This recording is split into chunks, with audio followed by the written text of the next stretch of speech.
Shalom semuanya, apa kabar? Sudah berapa lama kita enggak ketemu ya? Terakhir, I remember 2 weeks before you move, I was preaching in the tempat yang lama ya. And bagaimana semua tempat yang baru? Awesome, great, okay, baik. Sebetulnya saya janji akan teruskan khotbah yang waktu dulu, tapi rasanya sudah tidak perlu. Rasanya semua sudah betah di sini dan penuh sukacita. Karena itu saya akan berikan tema yang lain pada pagi hari ini. Ini saya terinspirasi dengan beberapa waktu yang lalu. Kita tahu bahwa Queen Elizabeth baru saja meninggal dan memasuki bulan Oktober, bulan depan adalah bulan di mana saudara yang belum lodge tax itu terakhir harus lodge tax. Nah, berdasarkan dua hal itu saya akan bagikan pesan pagi hari ini. Boleh start ditayangkan slide yang pertama.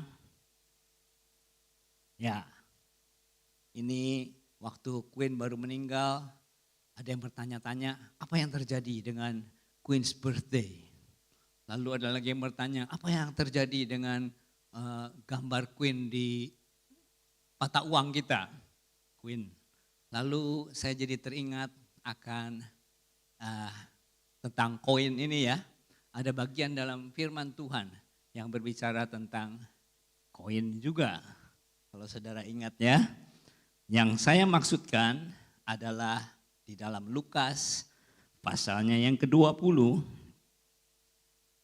Lukas pasalnya yang ke-20 ayat ke-19 ada ditayangkan di sana. Saya harap saudara bisa kelihatan dari belakang, tapi kalau enggak saya akan bacakan.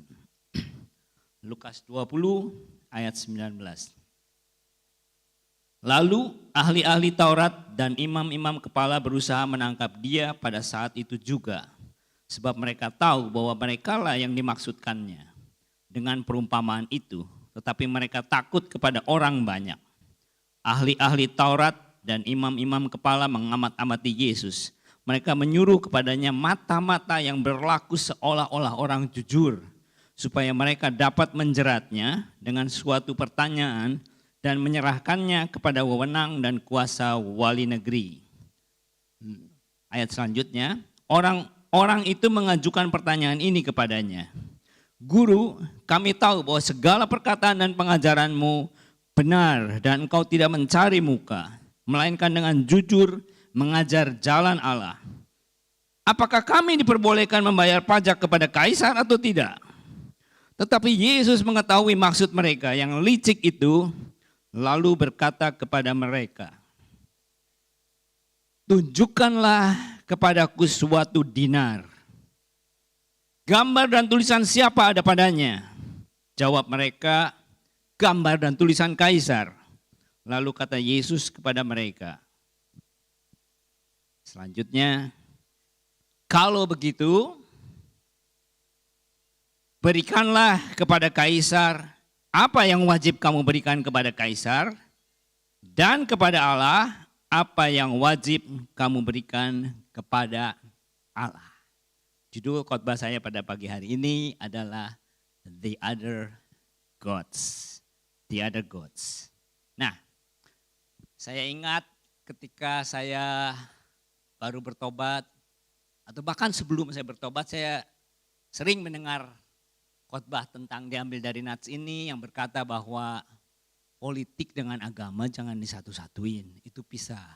Kita wajib bayar pajak kepada pemerintah, tapi agama ya agama.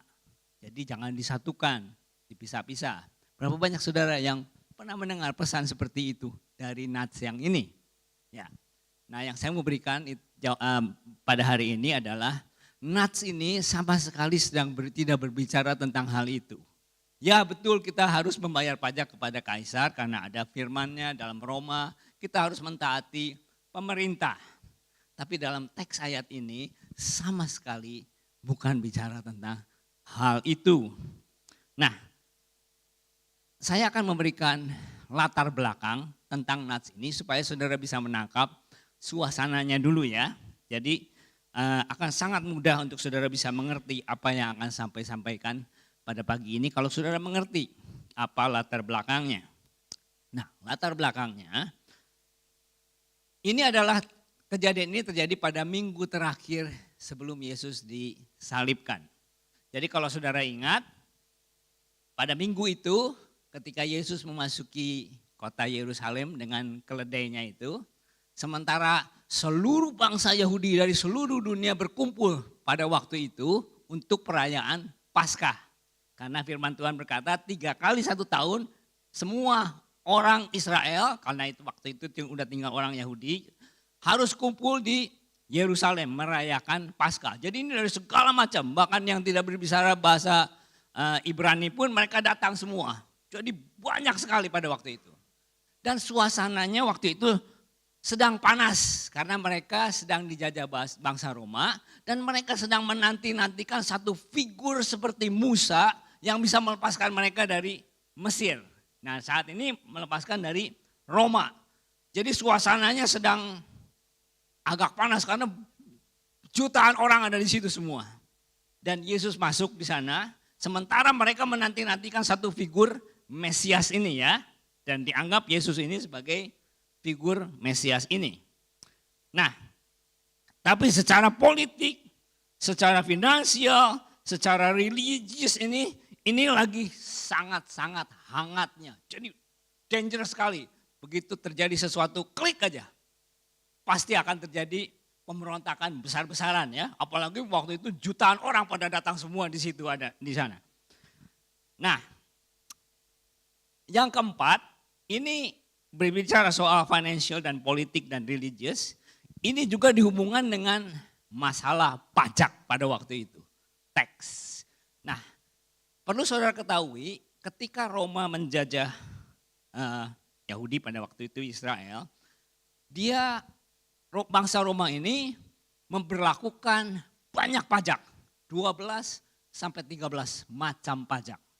Dan tidak semuanya pajak itu berlaku untuk semua, seperti kita lah ya, zaman sekarang ini.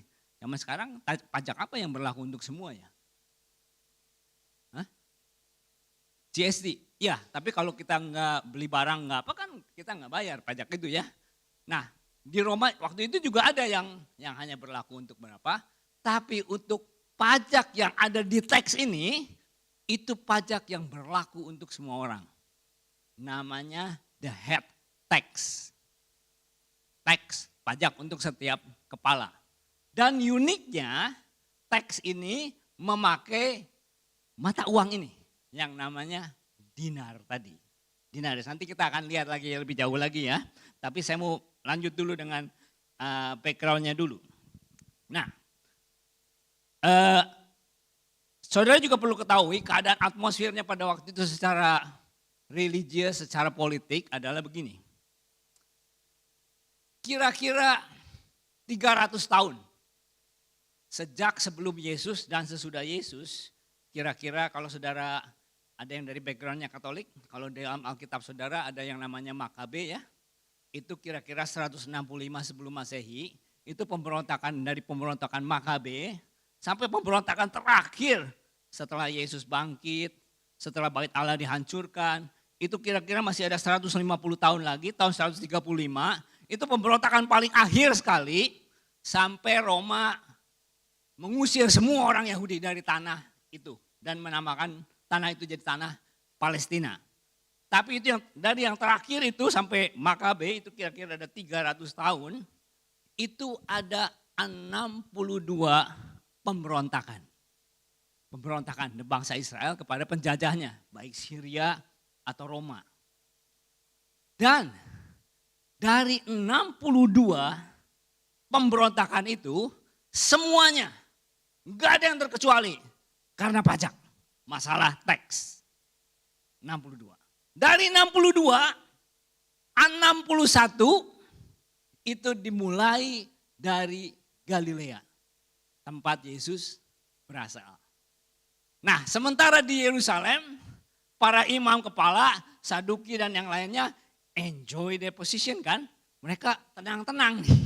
Ada dilindungi oleh Roma, secara politik, secara keuangan, aman-aman nih. Lalu tiba-tiba muncul figur Yesus yang dianggap ditunggu-tunggu Mesias dari Galilea, sekarang lagi ribut soal pajak. Saudara bisa bayangkan betapa panasnya suasana pada waktu itu, ya, ininya. Dan para imam ini berakal budi bagaimana caranya supaya figur ini yang dari Galilea udah ketahuan nih 61 pemberontakan semuanya dari Galilea dan membuat hancur pada bangsa itu ya, setiap kali ada pemberontakan hancur sama Roma ininya. Dihabiskan ya ininya, disalib dan sebagainya. Mereka ketakutan kalau sampai ada uprising atau pemberontakan lagi. Bagaimana caranya supaya yang satu ini cepat-cepat dibungkam. Lalu dikirimlah mata-mata tadi.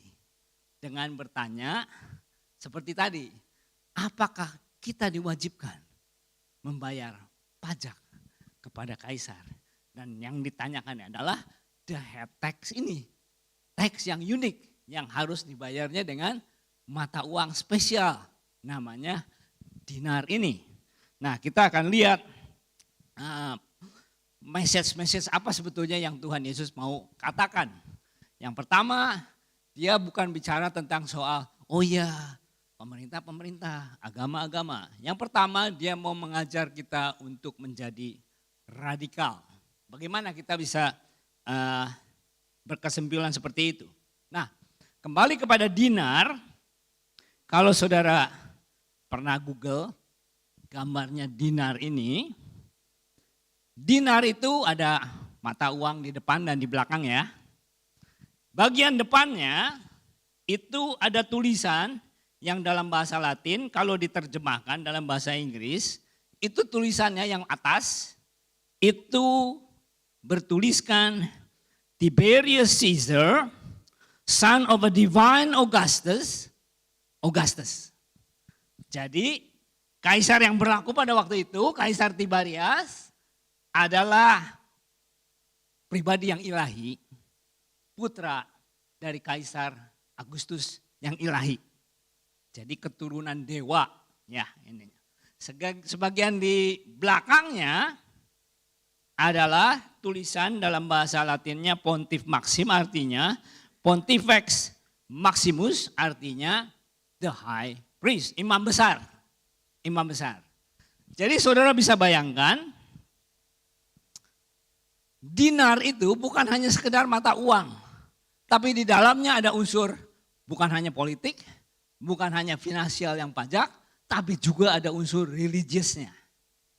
Kalau dalam konteks zaman sekarang nih ya, untuk memudahkan saudara mengerti, anggaplah misalnya di Australia ini ada rajanya yang beragama yang lain daripada Kristen. Misalnya lalu menyembah satu dewi gitu. Lalu dipertanyakan harus bayar pajak kepada pemerintah kita. Misalkan dengan, maaf kalau saya offend somebody ya. Misalkan bayarnya harus dengan patung Kuan Im. Beli patung Kuan Im gitu ya. Patung Kuan Im itu pajak tiap tahun misalnya. Setiap orang harus beli patung itu dan kasih pajak. Untuk many Christians, that can be very offensive, betul nggak? Karena patung Kuan Im itu bukan hanya sekedar patung, tapi ada unsur religiusnya, ada unsur yang lain-lainnya. So kalau ditanyakan kepada orang Kristen, apakah layak kita memberikan pajak patung Kuan Im kepada pemerintah atau tidak? That's the question yang lagi ada di konteks ini. So, menjadikan sesuatu yang bukan hanya sekedar pajak biasa ya. Kalau membayar pajak kepada pemerintah sudah wajib. Tapi ini untuk menjebak. Supaya kalau jawabannya salah dan Yesus bisa ditangkap oleh Roma karena alasan treason, pengkhianatan terhadap Roma. Nah, kalau begitu apa pesannya Yesus yang sedang atau dalam konteks hal ini? Karena pertanyaan ini bukan hanya sekedar finansial, tapi tentang yang tadi saya katakan, tentang adanya mengakui kaisar ini sebagai Allah juga, sebagai yang kita worship ini. Dengan membayar pajak berarti kita juga mengakui bahwa ya, saya mengakui kaisar adalah salah satu dari Allah yang kami tunduk juga. Nah, dalam ayat selanjutnya, slide selanjutnya, saya tuliskan, selain Yesus dalam nats ini kita diajarkan untuk menjadi orang percaya yang radikal, kita perlu juga tahu gambar yang kita adopt akan shape atau jati diri kita. Bagaimana kita tahu? Karena waktu Yesus bertanya begini, tunjukkan kepadaku dinar ini. Lalu dia tanya, gambar siapa yang ada di dinar? Betul nggak ya? Dia tanya, gambar siapa? Lalu jawab, gambar kaisar. Nah, saudara perlu tahu kalau Yesus itu berbicara sesuatu atau berlaku sesuatu, itu 99% it comes from somewhere. Somewhere-nya itu bisa dalam perjanjian lama, atau somewhere-nya itulah sesuatu yang difahami oleh para pendengarnya pada waktu itu, culture-nya atau doktrinnya dan sebagainya. Nah, dalam hal ini dia mengutip satu bagian di dalam perjanjian lama.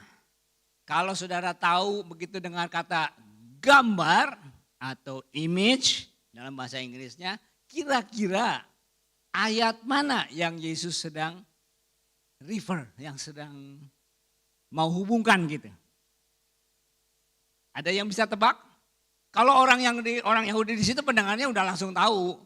Karena mereka nggak ada ayat, nggak ada pasal. Mereka dengar kata apa atau kalimat kata atau frasa apa, mereka udah langsung klik. Ah, ini ayatnya di Yesaya, ayatnya di mana, mereka tahu gitu. Tapi ketika Yesus berkata, gambar siapa? Itu para pendengarnya udah tahu. Namely Kejadian pasal 1. Kita diciptakan menurut rupa dan gambarnya Tuhan. Ini yang Yesus lagi link nih, lagi hubungkan gitu ininya. Nah, dia sedang berkata untuk kita menjadi radikal atau pendengarnya, dia bukan hanya menyinggung kepada orang yang sedang mau menjebak dia, seperti tadi yang saya katakan Kuan Im itu ya. Buat orang Yahudi, khususnya orang Yahudi yang saleh, atau kita Kristen, ngantongin itu patung Kuan Im aja udah najis, anggapnya najis ya ininya. Jadi sangat-sangat masuk di akal kalau Yesus sendiri nggak punya dinar itu. Makanya dia tanya, tunjukkan kepadaku dinar. Most likely yang memberikannya itu orang yang bertanya yang mau menjebak dia. Ini loh dia. Sekaligus Yesus ini sedang apa istilahnya ya, sedang menegur ya orang yang lagi mau menjebaknya dia. Siapa sebetulnya yang najis gitu ya? Kamu ini yang mau menjebak saya, kamu sendiri yang punya dinar itu di kantongmu. Yesusnya sendiri tidak sudi punya dinar itu ada di sini. Karena itu sangat ofensif untuk orang-orang Yahudi yang saleh.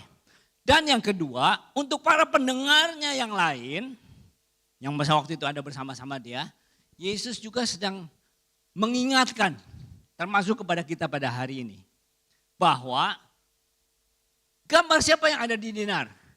Gambar kaisar. Kalau begitu koin itu milik kaisar, kembalikan kepada pemiliknya dia. Tapi kalian, pendengarnya Yesus ini, termasuk kita semua di sini, gambar siapa yang ada pada kita semua? Kejadian 1 ayat 26 tadi. Kita diciptakan menurut rupa dan gambarnya Allah. Kalau begitu, kamu adalah koin-koin hidup yang ada gambar Allahnya, kamu harus kembalikan hidupmu kepada Tuhan. Itu radikalnya begitu, seperti itu. Seperti ini ya. Jadi saudara bisa ngerti ya. Jadi sekaligus menegur kepada orang yang mau menjebak dia, tapi juga sekaligus kepada yang lain. Ingat, gambar siapa yang ada padamu, kembalikan kepada yang memiliki gambar itu, yaitu kepada Tuhan. Nah, Masalahnya kita semua yang ada di sini, termasuk saya, kita ini nggak sadar bahwa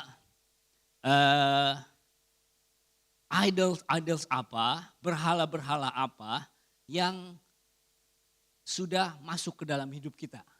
Ya, ininya. Karena itu dalam slide selanjutnya saya katakan, you are what you worship. Karena kalau kita nggak sadar dan kita menyembah berhala-berhala itu, nanti saya akan terangkan, itu kita akan menjadi seperti apa yang kita worship ini. Ya, itu kita merasa seringkali nggak sadar, tapi pelan-pelan, lama-lama bisa menjadi idols. Kita cuma bisa melihatnya dari simptom-simptomnya. Kadang-kadang asal muasalnya baik gitu. Misalnya kesehatan, keluarga, baik nggak? Baik semua juga ya ininya. Untuk hobi, apa, kelihatannya baik. Tapi lama-kelamaan itu bisa menjadi idols dalam hidup. Di mana ketika kita diperhadapkan untuk memilih yang mana nih? Tuhan atau kesehatan? Itu bisa pentingkan kesehatan. Demi kesehatan, cara apapun, pokoknya bolehlah ininya. Atau kadang-kadang, aduh saya punya kebiasaan nih, saya ke gym nih. Waduh, diundang ibadah, diundang persekutuan. Waduh, nggak bisa. Demi kesehatan ininya. Bisa seperti ekstrim seperti itu. Demikian juga keluarga dan yang lain-lain, nanti kita akan lihat. Nah, masalahnya karena kita ini nggak sadar apa yang kita sembah, sedangkan kita cuma bisa belajar dari simptom-simptomnya. So pertanyaannya adalah berhala apa atau ilah apa yang kita worship. Nah, ada satu buku yang ditulis tahun 80-an yang berjudul Idols for Distractions. Nah, buku ini menerangkan ada banyak idols yang telah merusak kehidupan orang-orang percaya. Ini memang di Amerika. Dia tuliskan ada banyak, tapi saya hanya mengambil 4 saja. Tapi jangan khawatir, hari ini saya sampai jam berapa ya, Frey? Saya akan berhenti sampai jam. Kalau 1 poin enggak apa-apa, 1 poin. Kalau bisa masuk 2, saya akan coba masukkan 2. Oke. Ini adalah idols yang perlahan-lahan, mungkin sadar nggak disadari, akan menyerang kita. Karena kalau saudara ingat bagaimana Yesus dicobai di padang pasir, di padang gurun ya, di padang gurun. Apakah setelah Yesus lulus dari ujian itu, apakah iblis setelah itu berkata, that's it, saya tidak akan tes lagi. Saya luka batin, saya ditolak oleh Yesus, saya tidak akan kembali lagi. Apakah iblis berkata seperti begitu? Enggak. Coba baca ayat paling akhirnya setelah pencobaan itu. Dia menunggu sampai waktu yang lebih baik lagi. Jadi artinya enggak akan berhenti. Kalau Yesus aja dia coba terus, apalagi kita. Setiap kali ada kesempatan, dia akan coba terus. Cobain lagi idol yang ini. Pelan-pelan bisa masuknya. Lama-lama bisa menjadi idols of distraction tadi. Nah, idol yang pertama yang saya tulis adalah idols of humanity. Idols of humanity. Idols ini subtle. Awal mulanya kelihatannya bagus. Humanity. Saudara pernah dengar istilah humanitarian? Humanitarian, ya. Bagus nggak? Bagus. Ya, kita memperhatikan hal-hal tentang humanity dan sebagainya. Tapi humanity ini bisa menjadi idols dalam kehidupan kita ya ininya. Nah, apalagi zaman sekarang. Zaman sekarang ini tantangannya gereja adalah gereja itu melawan hal-hal yang baik. Dulu gereja itu masuk ke Indonesia dan sebagainya untuk memerangi hal-hal yang buruk. ketidakadilan dan sebagainya masuk ke Kristenan.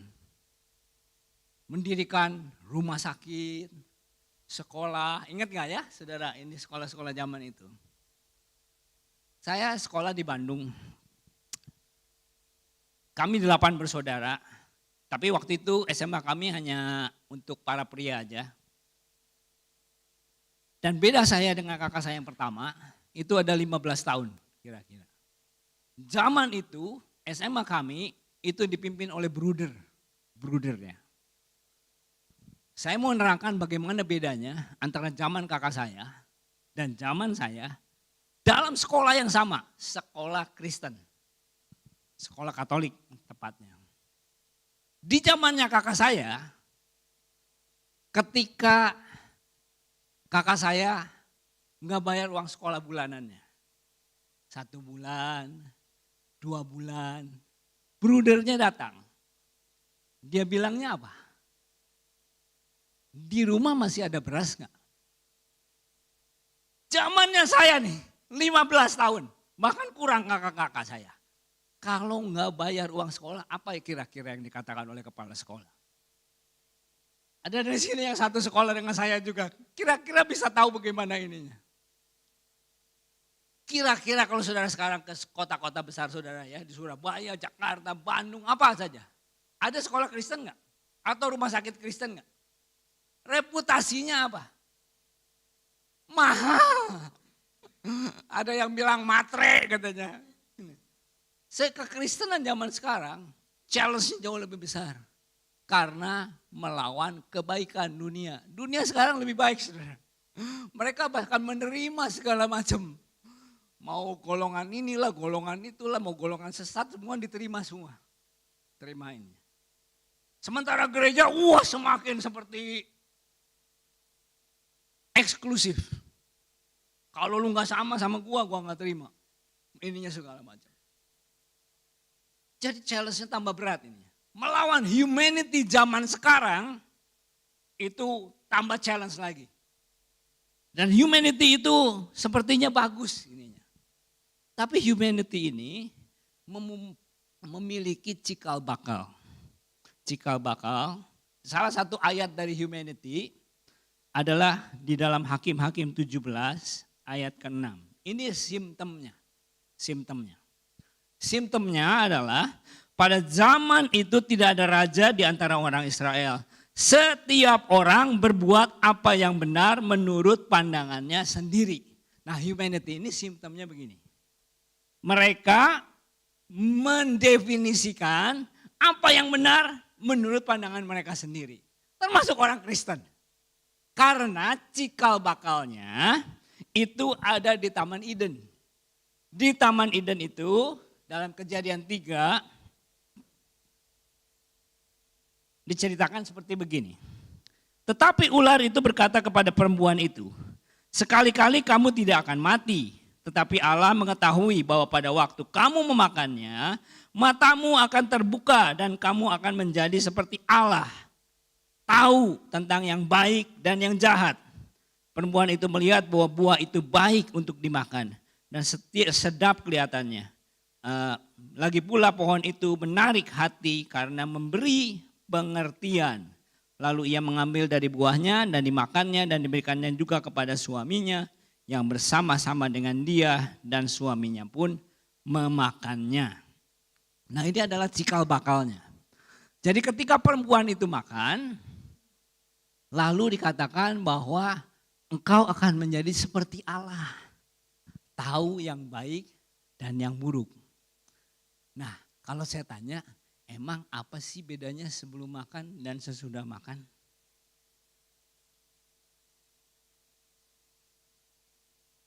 Apa? Kenyang? Kenyang sudah makan. Kenyang. Ada yang bilang, oh jadi tahu dia telanjang katanya. Ada yang setuju. Emangnya waktu sebelum makan nggak tahu dia telanjang? Kayak tahu ya, tahu telanjang. Kalau gitu apa bedanya?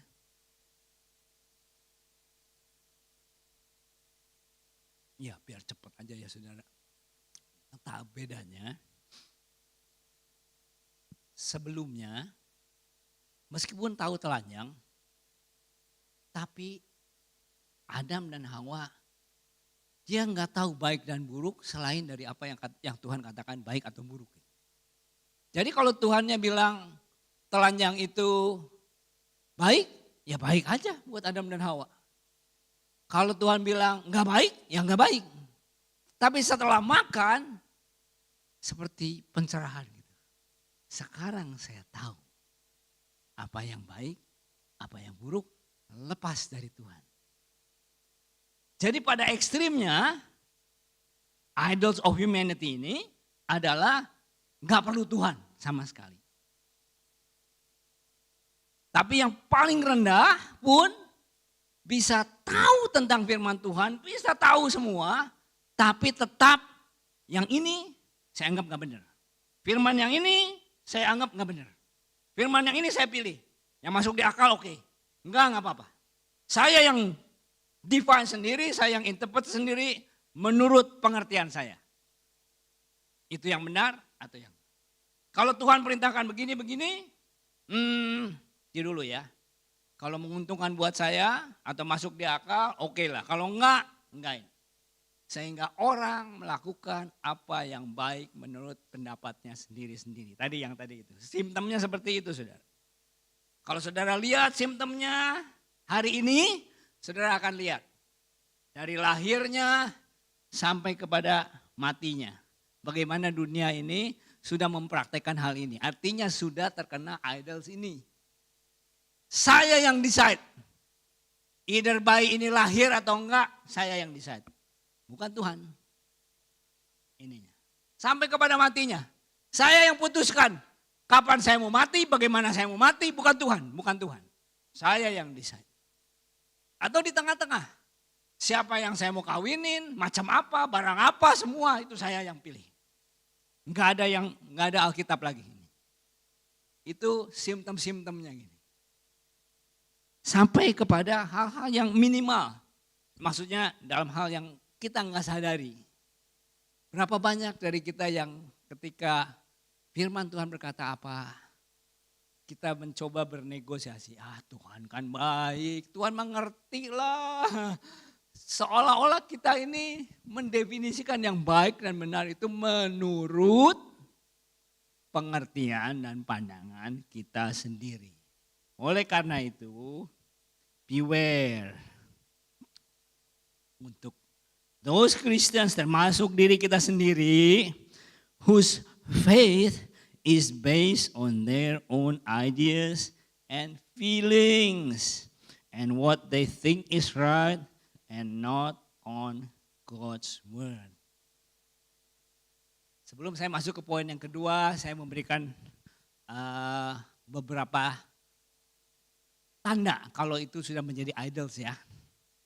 Yang pertama, yang tadi saya katakan, lebih utama dari Tuhan atau perintah-perintah. Misalnya perintah Tuhan, jangan jauhi ibadah atau apa, tolonglah, mengampuni dan yang lain ininya. Kalau itu sudah melebihi dari apa yang Tuhan perintahkan, itu sudah jadi idol. Yang kedua, ada banyak ciri-cirinya, tapi saya berikan satu atau dua saja. Yang kedua, biasanya kalau sudah menjadi idol buat kita, jadi kesayangan ya, itu kita akan marah ketika diambil atau disinggung. Misalnya ada orang yang idolsnya itu hobinya. Atau mungkin ada barang kesayangannya. Atau binatang kesayangannya. Atau apalah ininya. Ketika ada ditegur oleh orang lain atau orang pemimpin gereja atau siapa saja. Jangan terlalu banyak di sana. Ayo kembali ke gereja atau bagaimana. Lalu kita mulai merasa marah. Itu juga sudah idols. Udah langsung mestinya klik. Mesti klik ininya ya. Nah. Saya sampai lupa jam berapa tadi saya mulai. Jam 12. Oke. Kalau gitu saya minta waktu 5-10 menit ya. Saya langsung lompat saja kepada idols yang keempat. Idols yang keempat. The idols of religion. Mammon juga lebih mudah, tapi seringkali kita ini nggak tahu sampai seberapa dalam kita jatuh ke dalam idols of mammon. Tapi yang terakhir, the idols of religion, ini juga hal yang subtle, seringkali kita nggak sadar sudah terjatuh ke dalam idols ini ya. Nah, idols of religion ini saya katakan, saya tuliskan di sini, bisa beberapa macam simptomnya. Yang pertama, kita mulai mengkultuskan individu atau institusi. Kita udah lihat banyak ya, mengkultuskan hamba Tuhannya, atau ketua denominasinya, atau kayaknya bangga banget gitu ininya. Wah ininya. Ada satu lelucon yang diceritakan antara yang bertanya, apa sih bedanya Katolik dengan non Katolik Kristen yang lain gitu. Oh bedanya gampang, kalau Katolik pausnya cuma satu gitu. Ya berarti yang lain ini ya. Kalau yang bukan Katolik itu pausnya banyak gitu. Saudara tahu kalau yang dari background Katolik tahu bahwa paus itu tidak pernah salah. Gitu. Tidak boleh bersalah, ininya itu doktrinnya Katolik gitu ini. Jadi artinya either pendetanya atau ketua denominasinya nggak bisa salah gitu untuk orang-orang yang punya idol individu atau institusi. Ada yang bangga banget dengan gerejanya atau dengan denominasinya. Wah saya dari ini, wah kayaknya ini. Sampai kalau ada orang yang mengkritik aja, ya namanya denominasi gereja kan gak ada yang sempurna, ya pasti aja ada yang ininya. Tapi begitu marahnya minta ampun. Oh, jadi nggak sadar itu menjadi idolsnya. Dia bukan bela Tuhannya, dia bela gerejanya atau institusinya. Lebih daripada Tuhannya. Tuhannya dihina dia nggak terlalu marah. Tapi begitu denominasinya dihina, wah dia bisa marah besar itu.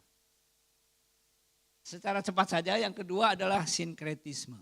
Ini juga subtle, banyak kita nggak sadar nih. Sinkretisme itu dari yang paling ekstrim, pokoknya ada banyak jalan ke Roma. Semua juga bisa, selamat. Tapi ada juga mulai subtle, kita masukkan budaya-budaya. Kalau kita mau jujur, termasuk saya bilang, kita ini termasuk saya juga. Suka meraya-rayakan namanya selamatan, syukuran, itu sebetulnya kan dari budaya-budaya ini ya, budaya-budaya pagan gitu. Ya sudah ini. Tapi ada yang masih oke, ada yang udah jadi idols begitu. Tapi sinkretisme ini adalah salah satu dari simptomnya. Jadi ya udahlah kita terima juga yang ini. Bahkan hal-hal yang tidak berkenan kepada Tuhan juga kadang-kadang kita terima juga. Makanya jangan heran kalau ada gereja-gereja ya akhirnya menerima hal-hal yang untuk gereja yang lain, waduh ini mah terang-terang salah ini, enggak alkitabiah, dosa ini. Tapi demi sinkretisme sudah menjadi idols juga. Nah yang ketiga yang terakhir ini yang saya mau sampaikan, saya harap saya tidak terlalu makan waktu terlalu banyak, adalah simptom dosa lembu emas. Dosa lembu emas. Nah, dulu saya pikir dosa lembu emas ini bangsa Israel ini murtad, berbalik dari Allah yang sejati. Allah Yahweh ya kita sebutnya Yahweh gitu ininya. Mereka berbalik. Tetapi ketika saya perhatikan lagi di Keluaran 32 ayat 4 khususnya. Diterimanya lah itu dari tangan mereka. Ini bicara tentang Harun ya. Dibentuknya dengan pahat dan dibuatnya daripadanya anak lembu tuangan. Kemudian berkatalah mereka, hai Israel, inilah Allahmu yang telah menuntun engkau keluar dari tanah Mesir. Ketika Harun melihat itu, didirikanlah mezbah di depan anak lembu itu. Berserulah Harun katanya, besok hari raya bagi Tuhan. Tuhan di situ aslinya adalah Yud Hei Vav Hei yang suka orang sebut sebagai Yahweh atau pronoun sebagai Yahweh tadi. Jadi ada dua hal dalam nats ini yang saya bisa simpulkan minimal ya. Yang pertama bahwa bangsa Israel ini enggak lagi berbalik terhadap Tuhannya yang sejati dengan lembu emas ini. Karena disebutkan hari raya Tuhan ya, slide yang sebelumnya tadi. Hari raya bagi Tuhan. Tapi apa yang mereka lakukan? Nah ini yang minimal dua hal. Yang pertama adalah dari ayat yang keempat tadi, mereka berkata, "Hai Israel, inilah Allahmu yang telah menuntun engkau keluar dari tanah Mesir." Jadi lembu ini represent Allah Yahweh. Tapi menurut pandangan mereka sendiri. Jadi artinya mereka menciptakan Allah menurut image-nya mereka sendiri. Atas nama Yahweh. Atas nama Yesus. Tapi kita ciptain Allah sendiri gitu. Menurut saya Allah itu Bapa yang baik. Pokoknya apa yang saya mau dia kasih. Bukankah dia Allah yang Bapa yang baik? Bapa yang baik itu seperti begitu. Jadi dengan kasar seperti jadi anak manja pun nggak apa-apa. Tapi itu Allah yang dibuat oleh image-nya sendiri. Dan ini menjadi idols juga ya.